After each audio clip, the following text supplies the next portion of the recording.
இப்போ எங்கே வந்திருக்கோம்னாக்கா நம்ம Z900க்கு எக்ஸாஸ்ட் சேஞ்ச் பண்ண தான் வந்திருக்கோம். அரௌண்ட் 70,000 ஆயிடுச்சு. SC ப்ராஜெக்ட் ரேசிங் கிட்டு. இதுதான் அந்த எக்ஸாஸ்ட்டு.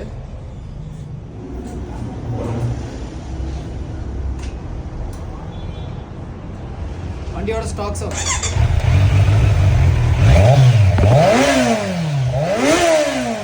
ஓகே, நம்ம எக்ஸாஸ்ட் மாற்றியாச்சு.